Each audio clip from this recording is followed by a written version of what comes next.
Bonjour à tous et bienvenue sur La Tribune pour la rentrée de la tech.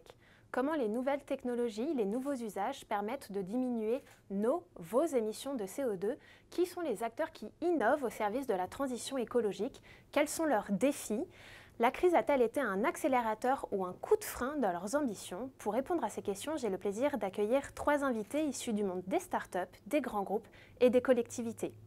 Aline Bessaïbès, directrice générale d'ITK, Antoine Jourdain, directeur technique d'Enedis, et Benjamin Schroun, conseiller à la région Île-de-France et président d'Énergie Positif, société d'économie mixte en charge de la rénovation énergétique du territoire francilien.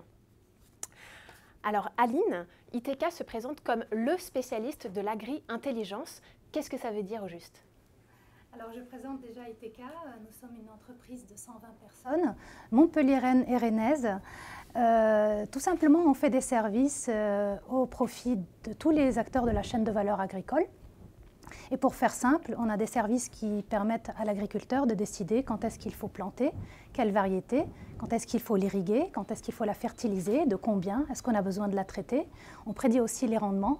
Et ceci au service, par exemple, des assurances, des logisticiens. Donc voilà, pour faire simple. Et on a aussi une verticale sur l'élevage qui permet à l'éleveur de savoir si sa vache est en chaleur, si elle a des problèmes de nutrition, si elle a des problèmes de santé, si elle est dans un confort. Et donc en fait, derrière tous ces services, il y a des équations mathématiques faites par, on va dire, la moitié des salariés d'ITK, c'est des docteurs en mathématiques appliquées et intelligence artificielle. Et donc toutes ces équations sont mises derrière des services pour faire parler la plante ou l'animal, pour qu'on puisse prédire leurs besoins, anticiper leurs besoins pour pouvoir les prévenir. Oui, c'est ça, c'est ce que vous m'avez expliqué en préparant cette table ronde, c'est qu'ITK est capable de faire parler une plante. Qu'est-ce qu'elles vous disent au juste, ces plantes, grosso modo? Est-ce que vous pouvez nous donner un exemple très concret? Oui, alors bien sûr, c'est au sens figuré. Donc nous, du moment où on connaît le sol, sa composition physique et chimique, du moment où on connaît quelle variété est plantée, et bien sûr le climat dans un milieu donné, on a des modèles mathématiques qui permettent de savoir tous les jours quel est l'état de la plante. Est-ce qu'elle arrive à prendre du sol toute la quantité d'eau et de minéraux dont elle a besoin? Est-ce qu'elle a des attaques maladies? Et donc, avec les prévisions météo, on peut aussi prédire les semaines à venir. Et donc, la plante, entre guillemets, peut dire je vais avoir soif la semaine prochaine, je vais avoir faim, je vais avoir une attaque maladie. Bon, pour l'élevage, ça va être pareil. Et donc, permettre à l'agriculteur ou à l'éleveur d'anticiper les actions qu'il doit faire sur sa plante. Donc, quand on dit on la fait parler, c'est dans ce sens-là. Et ce qui est intéressant, ce que vous m'expliquez, c'est que vous n'avez pas besoin de capteurs, finalement. C'est grâce à ces données disponibles et à la modélisation que tout ça est possible. Alors, tout à fait, pour les plantes, c'est vrai. Après, si l'agriculteur a des sondes d'humidité dans le sol ou si on a des images satellites, on peut combiner ça pour augmenter la précision du service, mais le service n'a pas besoin de capteurs sur les parcelles. Ça, on va dire, la recherche mondiale est au point dessus depuis très longtemps. C'est nous, ce qu'on fait, c'est qu'on la met dans les mains des agriculteurs et c'est notre mission. Après, sur l'élevage, on a besoin de capteurs autour des coups des vaches et là, on a besoin de capteurs. Très bien. Donc, si je résume, finalement, ITK est en mesure d'apporter une réponse sur mesure aux cultures en fonction de leurs besoins spécifiques, finalement, pour utiliser parcelle par parcelle les ressources, mais qui sont strictement nécessaires. On est dans une logique d'agriculture raisonnée, c'est ça? Tout à fait. Et alors, est-ce que vous pouvez nous donner des chiffres très concrets, des économies que permet de réaliser votre technologie, peut-être en termes d'eau ou de pesticides, par exemple? Bien sûr. Nos services en traitement des cultures sont commercialisés depuis 2012 et nous avons vu en cas réel qu'on arrive à économiser jusqu'à 40% des traitements. Quand, par exemple, sur la vigne, on sait que les traitements sont systématiques, on peut aller jusqu'à 14 traitements dans la saison. Quand on parle d'économie de 40% des traitements, suivant les saisons, bien entendu, c'est quand même assez considérable. En eau, on est sur 20% d'économie des apports d'eau sur les cultures. Et en fertilisation, on n'est pas en train de réduire les quantités, mais en train de les positionner au bon moment pour diminuer le lessivage et l'évaporation et la perte en fait en efficacité des fertilisations. Donc on bascule en fait d'une logique d'approche systématique avec un traitement pareil pour tout le monde à quelque chose de vraiment précis. Tout à fait. Alors Antoine, je me tourne vers vous. Enedis est peut-être plus connu du grand public, filiale d'EDF. Malgré tout, est-ce que vous pouvez nous repréciser la mission d'Enedis et surtout nous expliquer en quoi elle participe en fait à la transition énergétique de notre pays? Alors Enedis, effectivement, on est une filiale à 100% d'EDF qui gérons l'ensemble du réseau de distribution sur le territoire français, 95% du territoire français. Donc ça correspond à peu près à 1,4 million de kilomètres de lignes. Donc vous voyez, ça fait beaucoup, hein, dont la moitié est aérienne et l'autre moitié est en souterrain pour simplifier. Et donc ce réseau que nous exploitons pour le compte des collectivités locales, il permet à chacun d'avoir l'électricité tous les jours chez soi. Et qu'est-ce qui change depuis quelques années? Il y a la transition énergétique et qui s'amplifie de manière assez phénoménale, puisque depuis 2005, et ça s'est vraiment accéléré en 2010, nous avons la connexion de toutes les éoliennes, les parcs photovoltaïques. Et donc, pour faire à peu près de l'ordre de 15 gigawatts d'éolien, 8 gigawatts de photovoltaïque, ça représente entre 20% du parc de production installé en France. Hein. Et donc, bien entendu, l'ensemble de cette production est relié au réseau de distribution. Et donc, Enedis connecte, assure le fait que la production renouvelable est connectée et est utilisée par l'ensemble des utilisateurs, que ce soit les entreprises ou les particuliers. C'est 95%, c'est ça Oui, c'est à peu près 95% des nouvelles installations qui sont connectées au réseau de distribution.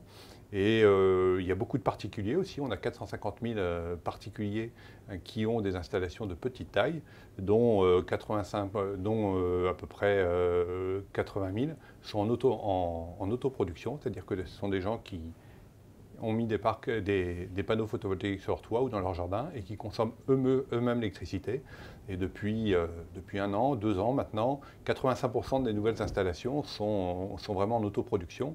Et cette autoproduction est rendue de manière beaucoup plus simple que par le passé, grâce à Linky, qui permet de compter vraiment l'électricité dans les deux sens. Intelligent, oui, tout à fait. Linky que vous déployez depuis 2005, 2015, depuis fin 2015. 5 ans, voilà. Effectivement. Est-ce que vous pouvez revenir sur le rôle que joue Linky? Comment il fonctionne? Il sert à quoi? C'est un capteur posé sur le réseau. Finalement, il permet de savoir, de récupérer quel type d'informations utiles pour Enedis.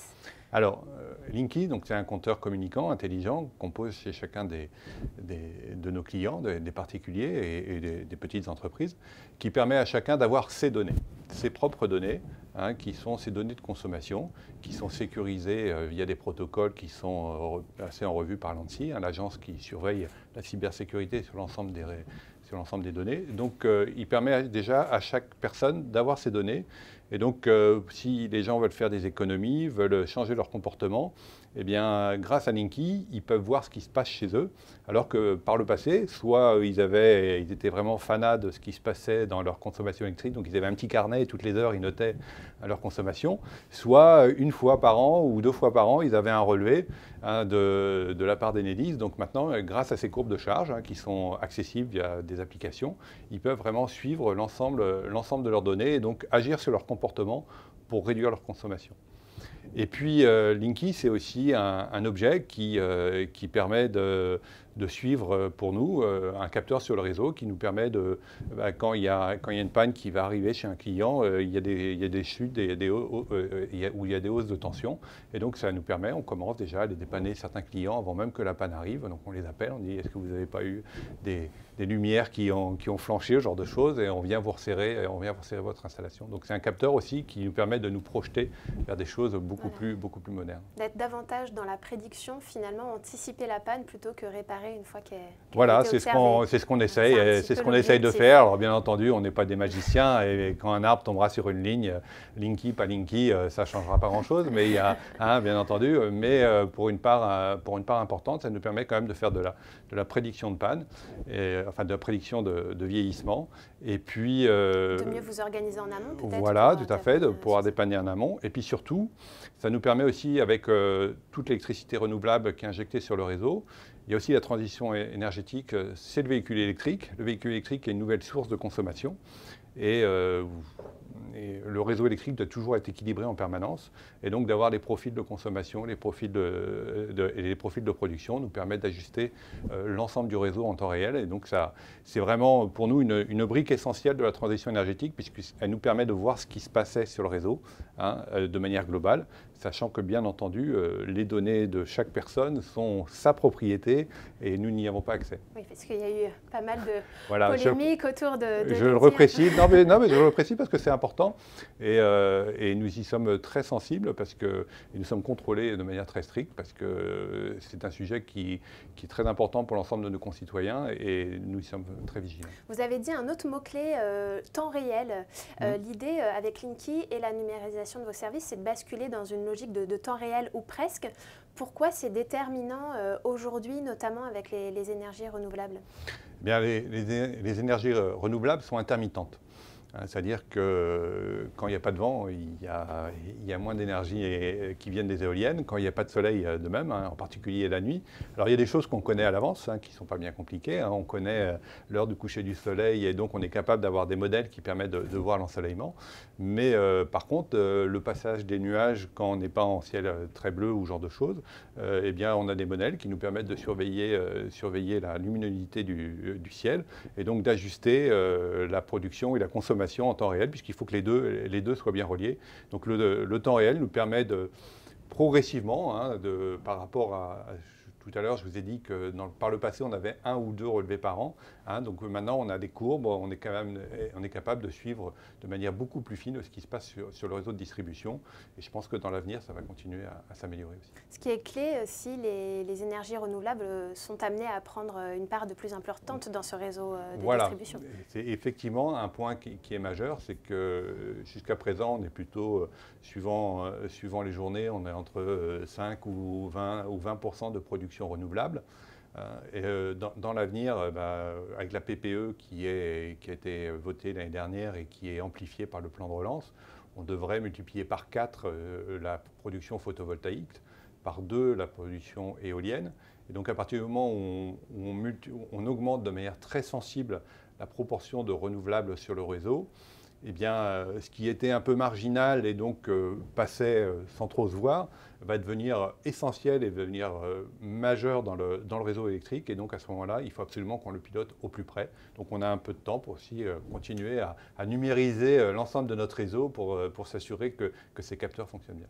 Et pour revenir sur Linky, aujourd'hui, combien de compteurs connectés ont été déployés et quel est le calendrier, la feuille de route à venir? Alors aujourd'hui, on en pose à peu près 30 000 par jour, des compteurs Linky sur l'ensemble du territoire français. Donc on a dépassé les 29 millions mi-août et on devrait être à peu près à 35 millions, à la fin de l'année 2021. Donc 2 chiffres à retenir, 29 millions de compteurs actuellement déployés, enfin à la mi-août. 27, excusez-moi, parce que c'est à la fin de l'année. Voilà. Non, je me reprends. Voilà. Donc 27 millions actuellement, 29 d'ici la fin de l'année et 35 millions, fin 2021. C'est bien ça. Très bien. Alors de votre côté, Benjamin, la région a elle aussi mis en place une stratégie énergie-climat. Est-ce que vous pouvez nous rappeler un petit peu les objectifs que s'est fixé la région en la matière? Alors, on a eu des objectifs assez forts. Donc c'est cette stratégie énergie-climat qu'on va encore développer puisque la semaine prochaine, il y aura la COP, mais Île-de-France, organisée par la région Île-de-France. Le but, il est simple. C'est réduire notre consommation de 40% d'ici 2050 et d'avoir 100% d'énergie renouvelable d'ici 2050. Pour faire ça, il faut investir massivement dans d'une part la consommation d'énergie, et tout à l'heure on en parlera avec la structure que je préside, qui s'appelle maintenant Île-de-France Énergie, pour être plus lisible, qui s'occupe de la rénovation énergétique des copropriétés, qui est un parti essentiel de la consommation d'énergie et surtout du gaspillage d'énergie, et puis aussi l'investissement dans les outils pour être transportés. On parle souvent de voiture, donc on essaie de punir la voiture, mais la voiture, c'est pas la route, c'est ce qu'on met sur la route qui est important. Donc il faut développer ces bus à hydrogène, il faut développer la voiture électrique, il faut accompagner la recherche On a des centres de recherche en Île-de-France qu'il ne faut pas perdre. C'est pour ça qu'on s'est battu aussi depuis quelques semaines pour garder ces centres de recherche en Île-de-France. Et puis, tout ça nous permet aussi, je donne un autre exemple qui est assez concret, on a beaucoup tapé sur les petits artisans commerçants qui venaient sur Paris faire leur travail, qui avaient des camionnettes au diesel, et qu'on surtaxait le fait qu'ils viennent à Paris. Nous, on avait une position inverse. Vous avez du mal à avoir un renouvellement de véhicule plus propre, ben on va vous aider. C'est une aide qui va de 6 000 à 9 000 euros pour un véhicule professionnel, soit hybride, soit électrique. On pense que c'est plutôt comme ça qu'on aide à faire la transition écologique en punissant l'utilisateur. Et puis, il y a quelque chose qui me tient à cœur, il faut qu'on rende la transition environnementale, écologique désirable. Ça veut dire quoi? C'est-à-dire qu'il faut que le citoyen s'empare de ce sujet parce qu'il a envie de le faire, qu'il a un bien-être en le faisant auprès de lui, auprès des siens, auprès de son entourage, ses enfants, sa famille et au niveau de sa cité. Si on le fait comme une punition, on n'enclenchera jamais une transition énergétique de masse. Alors, c'est vrai que la crise, surtout en Île-de-France, a permis de voir que le télétravail qu'on a essayé, nous, d'impulser, puisqu'on arrivait à la tête de la région, on a mis en place 1000 tiers-lieux qui permettent aux entreprises de pouvoir avoir un lieu à proximité d'une gare partout en Île-de-France pour pouvoir télétravailler, mais en se sociabilisant toujours. Le grand écueil du télétravail, c'est qu'on reste à la maison. On a vu les limites. Voilà, on a les limites. Je ne parle pas de l'égalité homme-femme pendant le télétravail, où c'était parfois les messieurs qui avaient des mauvais réflexes machistes en disant « occupe-toi des enfants, moi je travaille », mais les deux travaillent, les deux sont cadres, donc les deux ont un temps partagé pour s'occuper des enfants et de leur scolarité, ce qui a lieu pendant le confinement. Pendant ce confinement, on s'est rendu compte que, le télétravail était possible, que les entreprises qui n'étaient pas forcément pour le télétravail, moi je suis allé visiter Brandt, qui est dans le Val d'Oise, ils n'avaient pas une politique de télétravail très développée. Là, ils se sont rendus compte que c'était possible, que ça améliorait les conditions de travail, que ça améliorait les conditions de vie de leurs collaborateurs. Et donc, ils commencent à travailler sur un plan, un accord d'entreprise sur le télétravail. Et puis, on s'est aussi rendu compte, et ça nous a permis, quelque chose qu'on poussait depuis longtemps, d'avoir du décalage sur les horaires des entreprises. Si vous pouvez vous décaler et éviter l'engorgement des transports en commun, tout le monde à 7h30, parce que tout le monde doit être à 9h au bureau, et qu'on décale un peu les heures de bureau pour permettre d'avoir la fluidité dans le transport en commun. C'est aussi quelque chose d'important. Et puis, on a fait un RER du vélo. On a mis 300 millions d'euros. Alors, je vous arrête là parce que je souhaiterais approfondir un petit peu plus ce projet-là. Je voulais d'abord revenir sur le fait que, effectivement, vous allez nous en parler plus tard, il y a plusieurs innovations qui participent à la mise en œuvre de cette stratégie énergie-climat.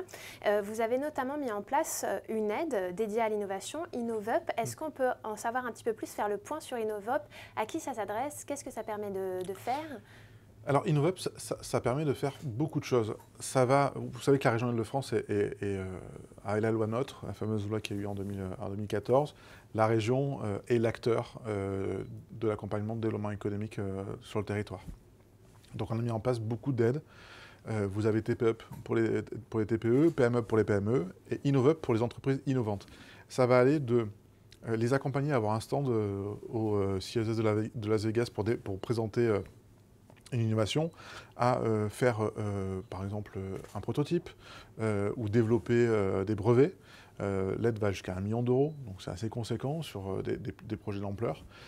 Et puis on a vu que la transformation est rapide. Le Covid a permis de voir que la transformation est rapide. Moi, je ne l'ai pas mis là, mais j'ai un masque qui est fait en Île-de-France, dans mon département du Val d'Oise, qui est par une entreprise du textile qui au départ ne faisait pas du tout des masques et s'est transformée sa chaîne de production pour faire des masques. Donc on voit que l'innovation, même sur le textile, et la rapidité de la transformation de la chaîne de production est possible parce que cette crise va nous amener aussi des externalités positives, comme toutes les crises où on va se triturer les méninges pour trouver des solutions à des problèmes qui nous paraissaient marginaux avant et là qui nous paraissent primordiaux. Donc InnovUp, c'est pour les entreprises qui innovent, du stand au brevet jusqu'au prototype. Et vous pouvez avoir accès à tout ça sur le site de la région Île-de-France. vous tapez InnovUp Région Île-de-France, vous avez le dossier et après on vous accompagnera pour monter le dossier. Et alors pour la petite anecdote, vous m'expliquez en préparant la table ronde que Blablacar figurait parmi les entreprises qui avaient pu bénéficier d'une aide à l'innovation de la région. Il y a Blablacar, il y en a beaucoup qui ont bénéficié. Alors Blablacar, il y a quelques années, avait eu un PMUp, donc une aide à la création, à la développement d'une entreprise. On a aussi des télécabines de médecine qui ont reçu cette aide-là il y a quelques années et qui aujourd'hui, vous les voyez se déployer un peu partout en France. On a la chance d'être dans une région où, ce que je disais tout à l'heure, il y a beaucoup d'intelligence. Il y a beaucoup d'envie. En plus, on a les structures d'enseignement avec les grandes écoles qui permettent de construire des beaux cerveaux. On a une ressource humaine formidable qui nous permet d'avoir un tissu économique assez dynamique en Île-de-France. Alors, je lis toujours, la région de France est 30% du PIB français. Donc, quand on dit quand la région de France s'enrhume, la France a la grippe. Alors justement, Blablacar, ça m'a intéressé. Je suis allée sur leur site et aujourd'hui, c'est 1,6 million de tonnes de CO2 économisées chaque année, 90 millions de membres, une présence dans 22 pays. Donc une belle success story française au service de cette transition écologique. Alors Aline, ITK n'a pas encore la taille de Blablacar, mais votre entreprise se développe, s'internationalise. Vous le disiez tout à l'heure, 120 collaborateurs, dont 30 recrutements, je crois, cette année. En plein Covid. Ouais. En plein Covid. C'est un beau challenge. Voilà. 10 millions de chiffres d'affaires en 2019 et vous venez de débuter un projet ambitieux sur le continent africain, au Kenya, plus précisément autour de la séquestration du CO2 dans les sols. Alors c'est peut-être une expression assez complexe. Vous allez, voilà, est-ce que vous pouvez nous expliquer en quoi ça consiste, pourquoi c'est important dans voilà, le développement durable, cette séquestration du CO2 dans les sols? Alors, l'agriculture est taxée d'être consommatrice et émettrice de CO2, que ce soit l'élevage ou la production, surtout par la déforestation et les transformations des prairies en parcelles cultivées, le labour, la fertilisation, tout ça, c'est des pratiques qui favorisent le déstockage de carbone, si on veut dire. On est en train d'aboutir vers des sols aussi qui sont appauvris et qui ne sont pas durables. Et donc, notre projet, c'est de dire l'agriculture peut produire des quantités suffisantes de maïs, par exemple, c'est le cas dans notre projet en Afrique, mais avec des pratiques qui sont, elles, favorisantes pour le stockage de carbone. Et donc, les services qu'on fait, qui sont des services de conseil, vont non seulement préconiser à l'agriculteur de faire les pratiques qu'il faut pour avoir le meilleur rendement, mais c'est toujours un optimum à trouver les pratiques qui sont, elles, séquestratrices de carbone, que ce soit dans les apports de fertilisants ou le travail du sol. Donc là, vous faites cette fois-ci parler les sols pour arriver Exactement. à avoir l'équilibre entre maximisation des rendements et durabilité des sols. Et régénération des sols. Voilà. Et vous m'expliquez que peut-être à moyen, plus long terme, l'idée ce serait aussi de monétiser quelque part ce CO2, que les agriculteurs puissent monétiser en fait tout ça. Est-ce que vous pouvez nous en dire plus sur ces perspectives-là? Oui. C'est pas du long terme, hein, c'est du court moyen terme, on va dire. Donc il y a l'initiative Bas Carbone en France, il y a aussi des entreprises privées aux États-Unis avec lesquelles on travaille. Parce que nous, avec nos modèles qui font parler la plante et, comme vous dites, font parler le sol, nous, on connaît parfaitement avec nos modèles la quantité de carbone stocké. Donc, est-ce que cette métrique peut être utile pour pouvoir quantifier avec une pratique sans favoriser la séquestration et en la favorisant? Est-ce que je gagne en stockage et est-ce que ce gain peut être monétisé et comment le monétiser? Donc en France, il y a des travaux sur ce sujet dans lesquels on est impliqué, aux États-Unis aussi, mais ça ne va pas tarder. Et ça va être une source de revenus pour l'agriculteur. Oui, c'est ça, tout l'enjeu aussi, c'est la diversification des revenus voilà. des agriculteurs. Et ça tombe bien, ça me permet de faire le lien sur un autre projet sur lequel vous travaillez, un projet d'agrivoltaïsme. Dynamique, tout à fait, en partenariat avec Sunagri. Bon, alors, qu'est-ce que c'est l'agrivoltaïsme dynamique et en quoi c'est innovant? Alors, ça va vous parler. En fait, c'est un projet cofinancé par l'ADEME et nos investissements propres, les entreprises qui y participent, donc Sener et nous-mêmes, avec d'autres entreprises. Et en fait, ce sont des panneaux pivotants qui sont mis au-dessus des cultures. Ils ne sont pas entièrement couvrants. Et en fonction, puisque nous on fait parler la plante dit au panneau si elle a besoin de lumière ou pas, pour qu'elle ait l'énergie dont elle a besoin pour pouvoir croître dans la journée. Et donc c'est elle qui fait pivoter le panneau pour qu'il fasse de l'ombrage sur les cultures. Et quand on fait de l'ombre sur les cultures, on économise les consommations en eau, mais aussi on peut favoriser de meilleures qualités, surtout pour les arbres fruitiers par exemple. Et donc en parallèle, on produit aussi de l'énergie. Et voilà, c'est là où on vous rejoint.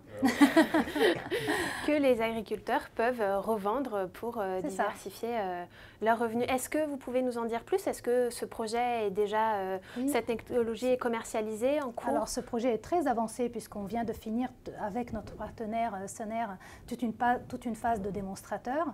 Et là, Soner a gagné beaucoup d'appels d'offres et les installations vont commencer. Donc la commercialisation va commencer en fin 2021. Oui, c'est un projet qui dure depuis très longtemps et là, c'est vraiment sa mise en œuvre qui est imminente. Très bien. Alors Antoine, un des avantages de Linky, c'est de permettre l'autoconsommation collective. Oui. Pareil, une expression peut-être un peu complexe pour certains d'entre nous. Ça signifie quoi? Est-ce qu'on peut avoir un exemple très concret?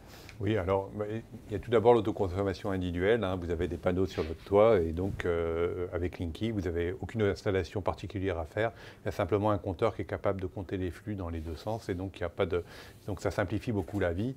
Auparavant, il fallait 2 installations séparées qui comptaient les flux. Ce qu'a dit Aline tout à l'heure sur les métriques, et en fait le numérique nous donne la capacité de mesurer plein de choses qu'on faisait par le passé, mais qu'on n'était pas en mesure de mesurer, et donc de quantifier en permanence,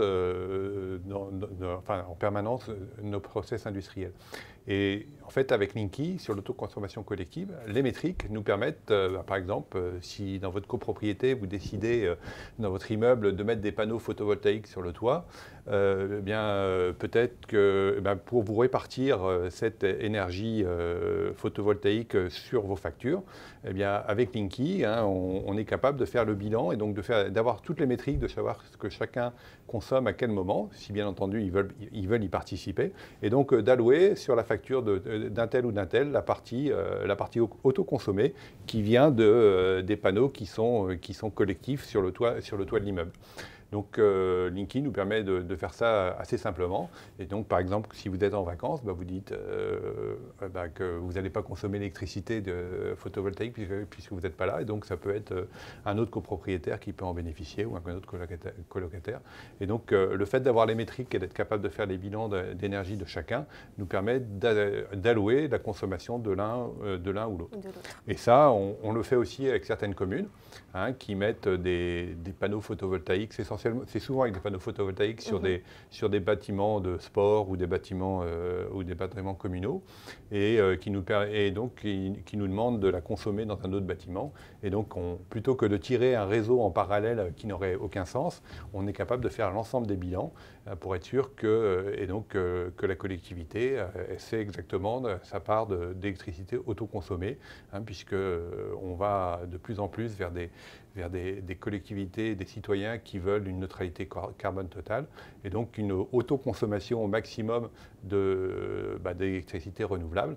Et donc, pour ça, il faut bien le mesurer, savoir ce qui se passe. Et donc, à partir du moment où les gens veulent rentrer dans ce type de démarche, on est capable de faire les bilans pour eux et leur donner l'ensemble des données qui permettront de faire ces bilans. Alors ça, c'est déjà la réalité. Enedis expérimente aussi des scénarios un petit peu plus futuristes. Est-ce que vous pouvez me donner quelques exemples de ces scénarios qu'on pourrait connaître dans l'avenir? Eh bien, j'en parlais un peu.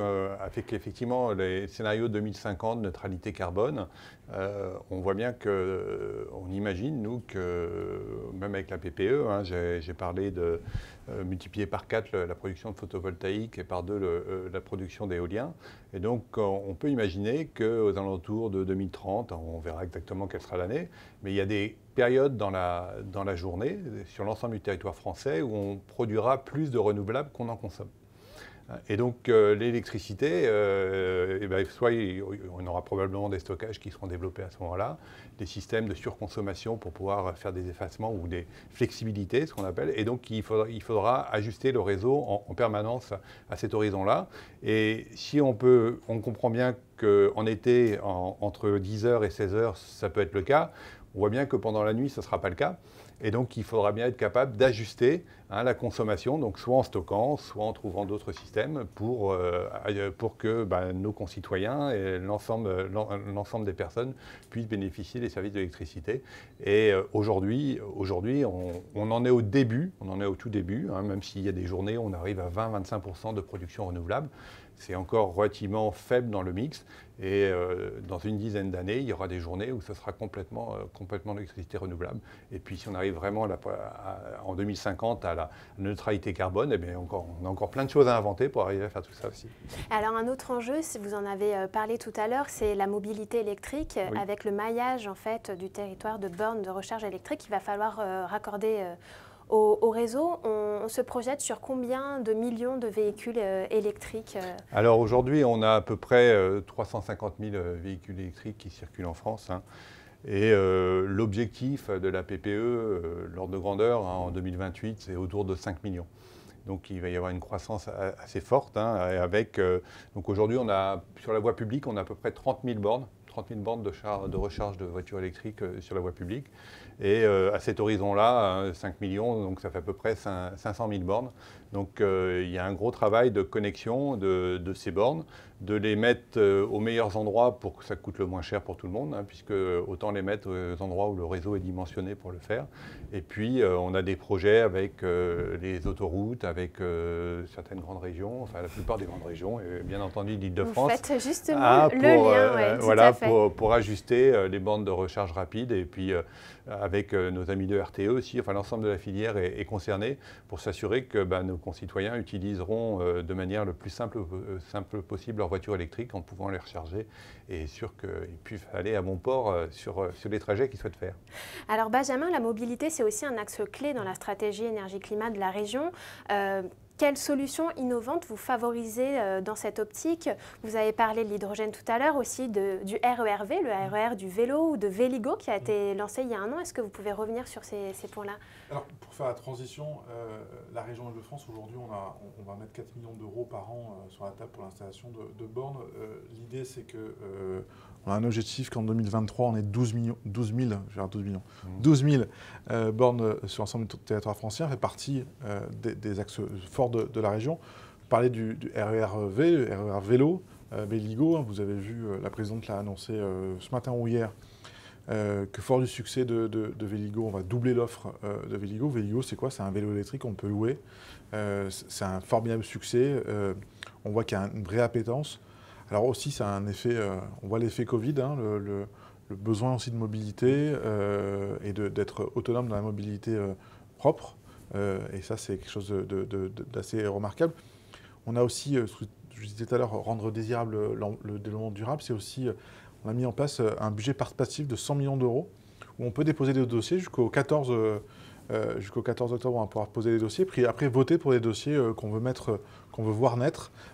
Et cette notion de participatif, que les Franciens s'approprient ces projets locaux ou sur un territoire d'environnement, est quelque chose d'assez important et impressionnant parce qu'on voit là, je crois que j'en parlais avec le vice-président, on a reçu déjà 600 dossiers, alors que c'est pas encore fini. Donc j'imagine ce qu'on va pouvoir clôturer comme un nouveau dossier. Il faut se dire, pour vous donner un exemple de ô combien l'environnement est quelque chose de primordial pour la région Île-de-France, 1 euro sur 2 du budget de la région Île-de-France aujourd'hui est consacré à la transition écologique. 1 euro sur 2. Donc on montre par cet investissement que l'environnement est un axe fort et il draine l'ensemble des activités de la région, que ce soit de la formation, par le lycée où on est en train de rénover les lycées et avoir aussi une exigence environnementale sur la rénovation des lycées en termes de consommation d'énergie, en termes de production d'énergie aussi, puisqu'on a fait un appel à projet. Je vous coupe parce que le temps presse et justement vous parlez de rénovation énergétique, c'est un autre gros champ de la région. D'ailleurs la société d'économie mixte a un rôle un petit peu innovant parce qu'elle a un rôle de financeur, vous m'expliquez, auprès des copropriétés. Alors Île-de-France Énergie est une SEM, donc une société d'économie mixte. C'est quoi? C'est une SA publique-privée, pour vous résumer. Elle marche sur 2 pieds, c'est toujours mieux. Premier pied, c'est la rénovation énergétique des copropriétés. Qu'est-ce qu'on fait? On fait tout, de A à Z. On fait du diagnostic, on va faire les devis, on va suivre les travaux. on va livrer les travaux, on va pouvoir financer les travaux, c'est-à-dire qu'on va pouvoir faire un prêt, on est une banque. Où la banque Vous avez eu un agrément finalement. Ben, alors on a eu un agrément, c'est bien d'avoir un agrément, mais on a eu 100 millions d'euros de la Banque européenne d'investissement, parce que l'agrément sans les 100 millions d'euros, c'est moins utile. On distribue aussi, et là c'est une dérogation de l'État, le prêt à taux zéro pour la rénovation. Donc le but c'est quoi? C'est favoriser la rénovation dans les copros privés. Pourquoi c'est important? Toujours dans l'idée d'être désirable. Aujourd'hui, vous êtes dans un quartier, vous avez votre logement social. Globalement, les bailleurs sociaux arrivent à bien gérer leur patrimoine au fur et à mesure et à faire de la rénovation parce que c'est là aussi leur intérêt économique. Par contre, la copro privée, qui est plus petite, il y a du mal si vous êtes copropriétaire, à se mettre d'accord pour faire les travaux, pour dépenser de l'argent, pour avoir tous les soucis qu'on pourrait imaginer avoir avec des travaux. Ben, fait pas les travaux.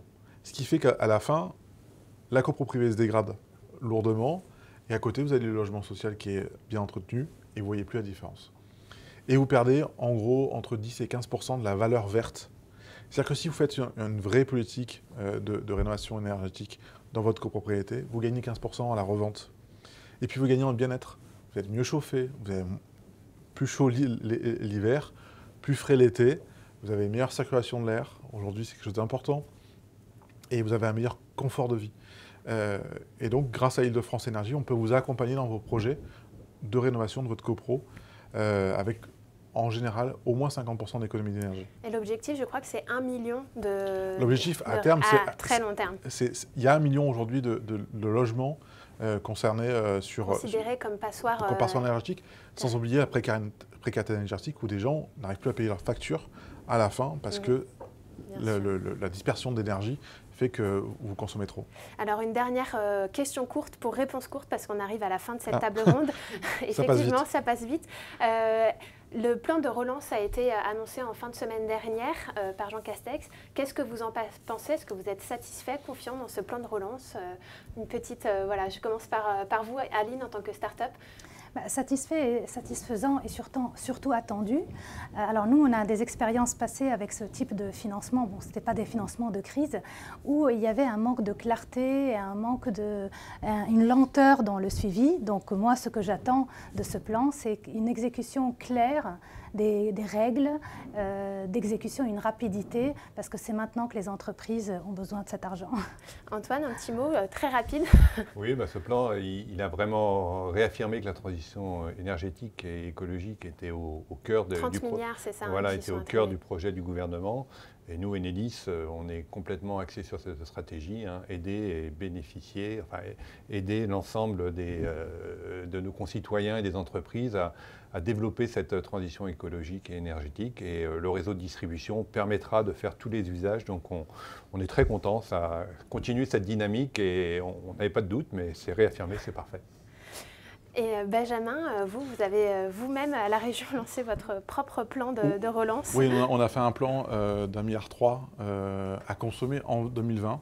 C'est toujours important de voir quand vous faites un plan, surtout un plan de relance, sur combien de temps c'est. Nous, on a mis 1,3 milliard sur 6 mois. Et donc, 238 millions d'euros que pour le développement durable. Donc, j'attends le détail du plan. Pour l'instant, on a les grands axes. Je sais que c'est 6,7 milliards d'euros, par exemple, sur la rénovation énergétique. Mais dedans, vous avez les bâtiments privés, les TPE, les copros, le social. Donc, qu'est-ce qui va arriver à la fin?